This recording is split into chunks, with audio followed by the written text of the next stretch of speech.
Hello, and welcome to an intro to ethics. Well, the idea of this series is to basically provide education, knowledge, and resources, uh, beginning with the first edition or the first lecture, whatever you want to call it. Um, it's not going to be that formal. It is not going to be well. It is going to be rigorous, but it is the whole essence that I'm envisioning for these lectures is that they're going to be informal, they're going to be direct, and they're going to be worthwhile. So let's start with um, the first edition, I guess. Um, I'm deciding to call it Oxy or OXY. Um, it's open to various interpretations, and that's the whole idea of these series or of these lectures or discussions. So there are many, and when I say many, there are almost close to infinite amount of puns hidden in these slides. So if you find them, I would encourage you to post them in the comments. Um, but yeah, let's get started. So what is ethics, right? And why is it there? Did we create it, or did animals come up with it? Do plants have it? Well, it's quite difficult to pinpoint why there is something called ethics. But we're not going to dive into the etymology um, of that word. Rather, we're going to explore the essence um, or the meaning of ethics. So during lots and lots of wars, various deception techniques were used. Um, Now their ethics are up for debate because they were all used during various parts or various parts of history during various conquests. And so we're not going to dive deep into those historical aspect. Rather, we're going to look at it from almost an um, figurative standpoint. Uh, so you could take it literally, but if you do so, I would advise you tread carefully. So why ethics? And well, why not, right? Um, well, I would argue that because it's the right thing to do, and when you decide um, you want to do something, that action has to be driven, or it must be driven by thought, um, whether you know of that thought or not. There is nothing there could be no work done without a thought. Um, so um, coming back to unwarranted warfare, uh, whenever I say that, um, well, let me recapture my thought. Um, what is warfare, right? Um, in its simplest um, terms, it basically means that two parties have decided that they have something that is causing troubles to their internal state. And so, in order to fix that, um, and in order to not partake in diplomacy, they would rather partake in war and destruction. I'm going a little bit off the rails, but it is necessary, and you'll understand why as we move forward. So, why is ethics necessary? Well, it is necessary in order for us to conserve space. And why are we conserving space? Well, so that our imagination can bloom. Um, you like living, right? Um, so yeah. So let's come up with a four-step self-awareness cycle to measure ethics. Um, the number of iterations or the number of consideration drives ethics. So, um, in order to make an ethical system from the foundations and upwards, I would go on by asking myself, how deeply can I measure the implications of my disregard? Meaning, let's take a um, simple and uh, currently relatable example. So, um, ChatGPT is nothing new. Uh, Transformers is uh, uh, a concept that came out in 2014, and Sam Altman just decided to run with it. And so, was he considering being ethical? Well, I don't know. Um, but what I can say for sure is that he did some things that are questionable. Um, like he decided to, or they decided to, or OpenAI decided to, as an umbrella term, they decided to not take into not take into account the various information on the internet uh, in accordance to their creators. So so since um, a large language model is literally just weights and biases, it is not copying someone, or it is not um, unethically driven by motives. It is just numbers. So it does not understand good and bad yet, or it does not understand good and bad fully yet. So the second um, step in that cycle is to understand if uh, understand the need um, understand need for work my disregard will create. So what I mean by that is that um,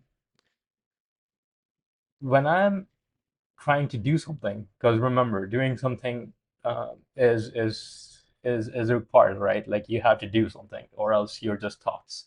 And well, you could be just thoughts, and it's your choice. But if you decided to do some action or do some work, you must first ask, how deeply can I measure the implications of my work, specifically of the disregard created from my work, and then uh, is my disregard going to create more work, right?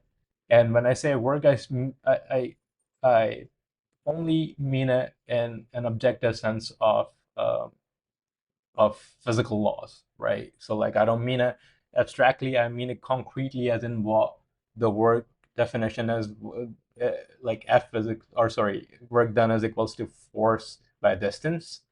So like that's the definition I'm underlining here. Moving on, the next step, or the next iteration in this cycle, is that does it respect or disrespect the original thought formers? So since I'm a human and I'm also driven by uh, weights and biases, but I have an objective reality that a large language model does not. Um, it does not. Well, it does have that, but it's more so in like a playground. whereas my reality is more so in, well, in reality, right? Where's my drumstick? Let me add some uh, shit. Okay, there we go. Um, and so um, moving on in that cycle, the next iteration is, will it make me feel? So, well, of course it's gonna make you feel, because you're doing something, right? Well, it's gonna make you feel something even before you start doing something. So notice that. Um, and So some things I've written down here. The number of iterations or considerations made before doing something non-trivial or trivial defines the degrees of ethics. The more, the merrier. Okay, I don't know. Um, but so um, what I mean by that is, and why this initial lecture or this initial collection of slides is necessary before we move on to more complex things or complex thoughts, is because, well, I don't want to get sued, but also because I do want to make a world that is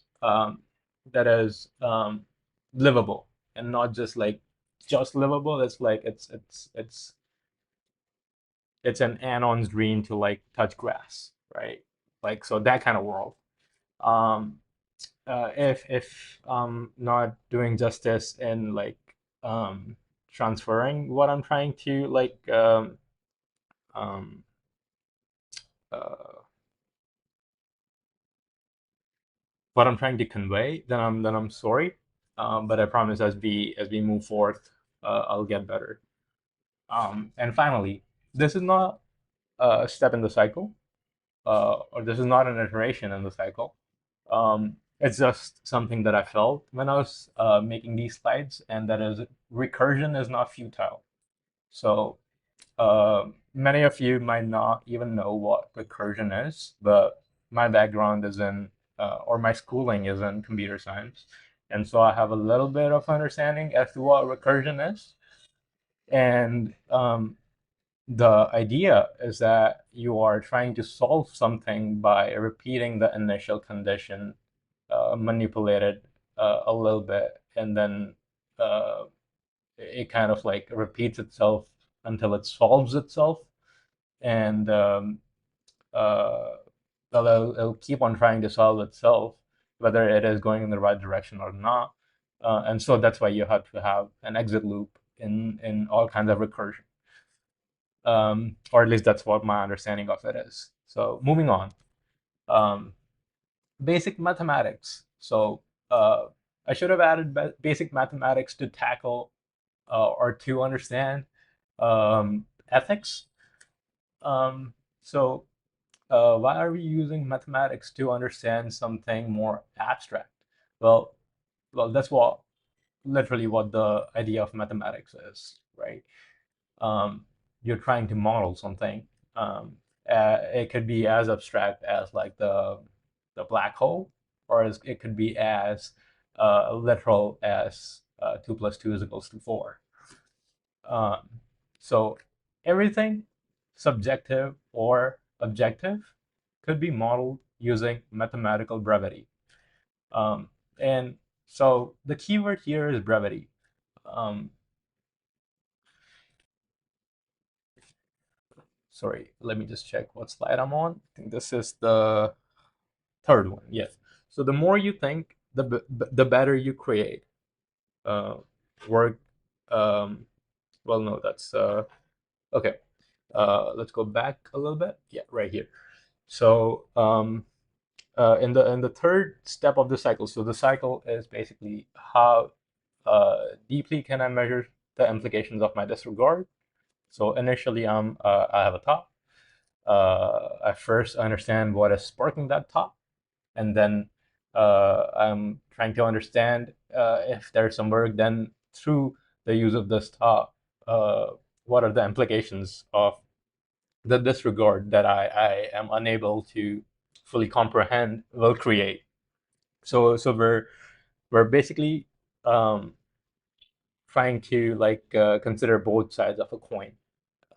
If that's a bad analogy, let me know, and I'll do something about it. Um, and then the second iteration, or the second uh, step, I guess, is the need for work my disregard will create. So how difficult is it creating the life of others, right? Like you're doing something, your actions are doing something, and then how difficult or how easy is it making the the the work done by other people? Like, do the other people have to do less work in order uh, to coexist with your choice? That is what I'm trying to say here. And then we're moving on to, does it disrespect or respect the original thought formers? So since no thought is original, you have to give some sort of homage to the people who came before you. And so, how will you feel if someone disrespected you? Now, that is a subjective question, but the objective answer to that question is same for all of us. Humankind breeds same. Moving on. So, the following lectures will dive deeper into concluding emotions as maths in order to better understand. Well, not always. We're not like, it's not like this the holy goal of these lectures to like take an emotion and like put it in mathematical sense. It's much broader. Um, Even I don't know the full scale of it. But as we move forth, we'll explore it together. Um, so yeah. So look around you. What can you learn from plants and dolphins about ethics, right? Because nature is literally the best teacher. Um, I'd be the I'd be the in between teacher. But yeah, so let's do some thought experiments to bring this home. So unethical is implicitly evil. It's just not that straightforward. So let's do a thought experiment. Let's imagine, right?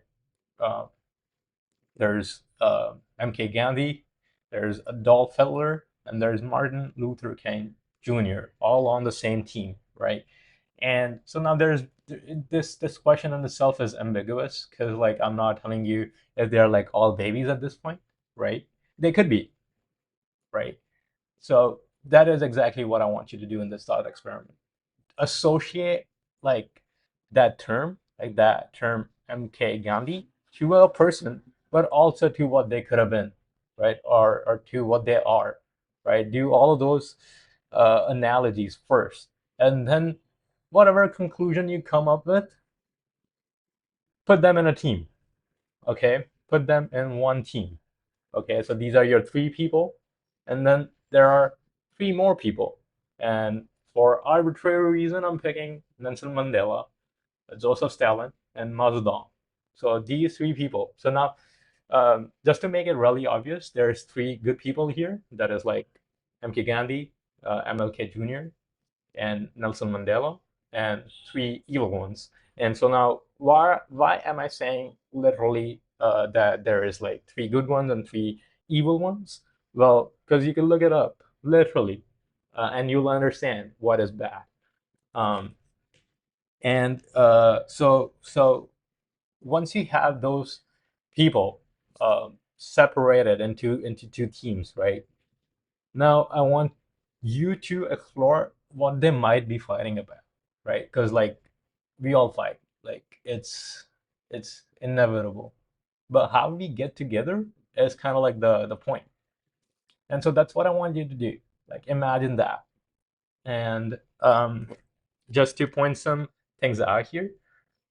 So and this is quite like random, but it has to be pointed out here just to give you a little bit of background as to what happens or what has happened to good so far and what has happened to evil so far, just to give you a backbone. Okay, so MK Gandhi, he was assassinated. Okay, uh, Adolf Hitler. Um, well, Adolf Hitler died. Um, uh, Gunshot to the head, probably self-inflicted. He also had ingested cyanide, and his body was burned to prevent capture. Okay, and then MLK Jr. He was also um, assassinated. Okay, uh, and moving on to Nelson Mandela, he died due to prolonged respiratory infection, which occurred to him potentially due to his imprisonment. Then moving on to Joseph Stalin, he died because of cerebral hemorrhage and following a heart attack. And yeah, that's how he went. And then lastly, Mao Zedong, he died due to ALS and a severe heart attack, and he also had like Parkinson's and whatnot. But the point is, like some of these people did not get the choice as to their own death, and that is quite depressing. And so, to quote the great Drake here, um, when he said, "I want to do major things," I felt it. Uh, Maybe you felt it too. Maybe these people felt it too, and they all did great. But well, I let me retract. They didn't all do great. They all just did, uh, and some of them did for the good. Some of them did for the evil. But like the essence is that when you study these uh, six people, even like briefly, you could understand what is good or what could be good and what is evil. Um, and so yeah, I think that's all of the slides. And yeah, I would thanks for tuning in. And I'm also gonna post some little small assignments. They're not going to be boring, and the idea is to motivate you to learn and yeah, and learn good. Um, and so yeah, that's it. Um, Hopefully, see you soon. Take care.